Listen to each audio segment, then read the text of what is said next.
भक्तों, हर हर महादेव। आइए रामायण पाठ्यक्रम में चौपाइयों का गायन करते हैं। पिछले भाग में हमने गाया कि प्रभु श्री रामचंद्र जी के दर्शन के लिए भरत अपनी माताओं समेत गुरु पत्नी ब्राह्मणों को लेकर, सेना को लेकर उनके दर्शन के लिए जाते हैं, जिनमें पहला विश्राम उनका तमसा के तीर पर होता है और दूसरा विश्राम गोमती तट पर होता है और अगले क्रम में वह श्रृंगवेर पर पहुंचते हैं। निषाद राजगुरु को जब यह समाचार मिलता है तो मन में कई प्रकार की कल्पनाएं करता है कि भरत प्रभु श्री रामचंद्र जी को मारने जा रहे हैं, जिससे उनका राज निष्कंटक हो जाए। यह विभिन्न प्रकार की कल्पनाएं उनके मन में आती हैं। आइए आगे क्रम के हम चौपाइयों का गायन करें, उनका भावार्थ समझें। कथा अच्छी लगे तो YouTube चैनल को सब्सक्राइब करें। जय श्री राम कमेंट करें। आइए। हो सजोइल रोकहूँ घाटा, ठाटहूँ सकल मरे के ठाटा। सनमुख लोह भरत सन लेऊ, जियतन सुर सरी उतरन देऊ। निषाद राज अपने सहयोगियों से कहता है कि सुसज्जित होकर घाटों को रोक लो और सब लोग मरने के लिए साज सजा दो। मैं भरत के सामने मैदान में लोहा लूंगा और जीते जी उन्हें गंगा पार उतरने नहीं दूंगा। समर मरन पुनि सुर सरि तीरा, राम काजु छन भंगु शरीरा। भरत भाई निप मैं जननी चू, बड़े भाग यस पाई मीचू। युद्ध में मरण, फिर गंगा जी का तट और श्री राम जी का काम और यह क्षण भंगुर शरीर है। भरत श्री राम जी के भाई और राजा के हाथ से मैं नीच सेवक, बड़े भाग्य से ऐसी मृत्यु मिलती है। इस प्रकार से कल्पनाएं जो है वह निषाद राजगुरु कर रहा है। स्वामी काजी करिहऊँ रन रारी, जस धवलिहऊँ भुवन दस चारी। तजऊ प्राण रघुनाथ निहोरे, दुहूँ हाथ मुद मोदक मोरे। मैं स्वामी के काम के लिए रण में लड़ाई करूंगा और 14 लोकों को अपने यश में उज्जवल कर दूंगा। श्री राम जी के निमित्त अपने प्राण का त्याग करूंगा और मेरे दोनों हाथ में तो लड्डू हैं। जीत गया तो राम सेवक के रूप में यश प्राप्त करूंगा, यदि मारा गया तो श्री रामचंद्र जी के नित्य सेवा प्राप्त कर लूंगा। साधु समाजन जाकर लेखा, राम भगत महु जासु न रेखा। जाय जियत जग जो जात, जाय जियत जग सो मही भारो। जननी जौवन बिटप कुठारो। साधुओं के समाज में जिसकी गिनती नहीं और श्री राम के भक्तों में जिनका स्थान नहीं, वह जगत में पृथ्वी का भार होकर जीवन व्यर्थ जीता है और वह माता के यौवन रूपी वृक्ष के काटने के लिए कुल्हाड़ मात्र है। विगत विषाद निषाद पति, सबहि बढ़ाई उछाहु। सुमिरि राम मागेउ तुरत, तरकस धनुष सनाहु। इस प्रकार श्री रामचंद्र जी के लिए प्राण समर्पण का निश्चय करके निषाद राज ने विषाद रहित हो गया और सबका उत्साह बढ़ाकर श्री रामचंद्र जी का स्मरण करके वह अपने सेवकों से धनुष और तरकस मांगा। बेगहूँ भाई हूँ सजहूँ सजो, सुनि रजाई कदराई न को। भल ही नाथ सब कहीं सहरसा, एक ही एक बढ़ावई करसा। हे भाइयों, जल्दी करो और सब सामान सजाओ। मेरी आज्ञा सुनकर कोई मन में कायरता न लावे। सब हर्ष के साथ बोल उठे, हे नाथ बहुत अच्छा। और आप आपस में एक दूसरे को जोश बढ़ाने लगे। चले निषाद जोहारी जोहारी, शूर सकल रन रुचई रारी। सुमिरि राम पद पंकज पनहि, भाथी बाधी चढ़ाई धनहि। निषाद राज को जुहार करके सब निषाद चले।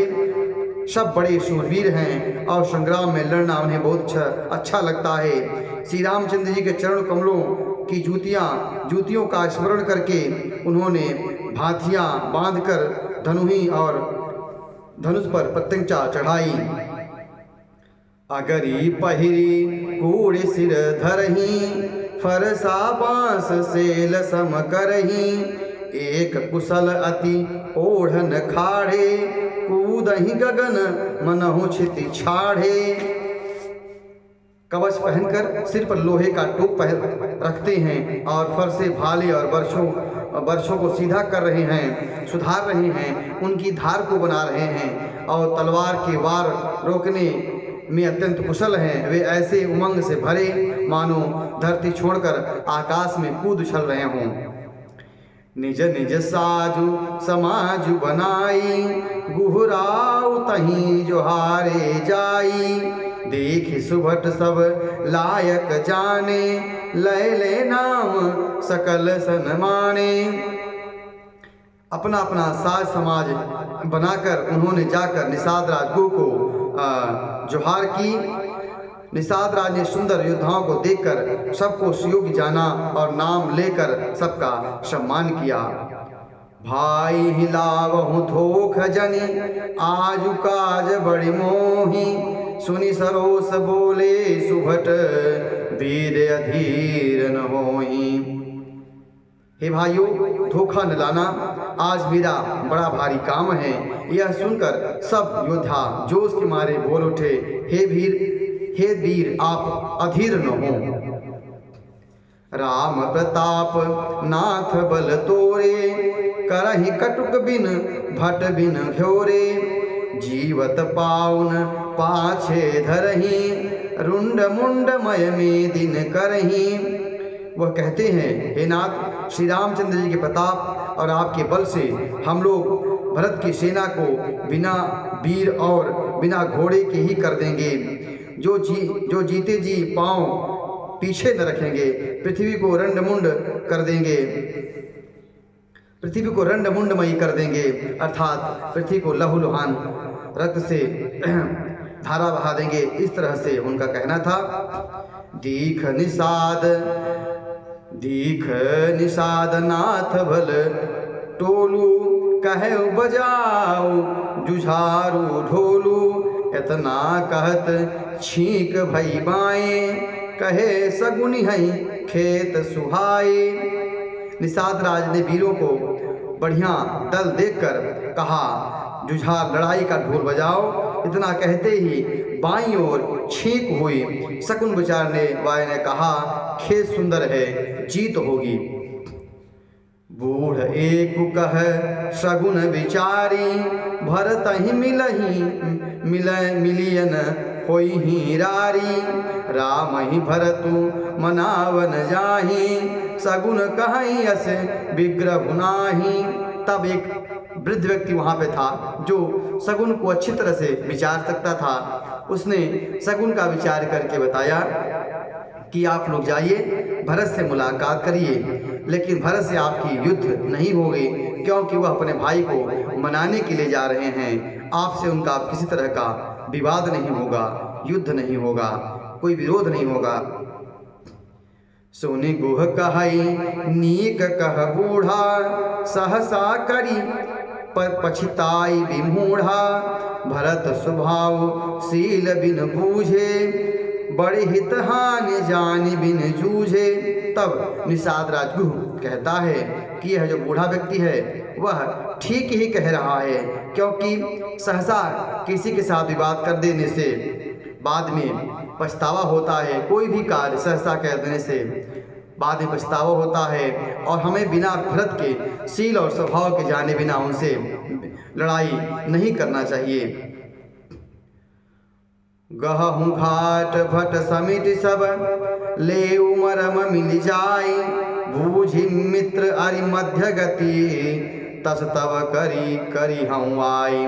तब निषाद राज अपने वीरों से कहता है, क्या देव, हे वीरों, तुम लोग इकट्ठे होकर सब घाटों को रोक लो। मैं जाकर भरत जी से मिलकर उनका भेद लेता हूँ, उनका भाव मित्र का है या शत्रु का है, यह जानकर तब मैं आप पर आकर वैसा प्रबंध करूँगा, तब फिर आप लोग आगे उस प्रकार की रणनीति बनाइएगा।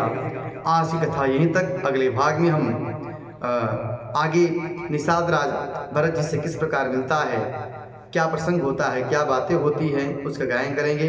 कथा अच्छी लगी हो तो YouTube चैनल को सब्सक्राइब करें। जय श्री राम कमेंट करें। हर हर महादेव।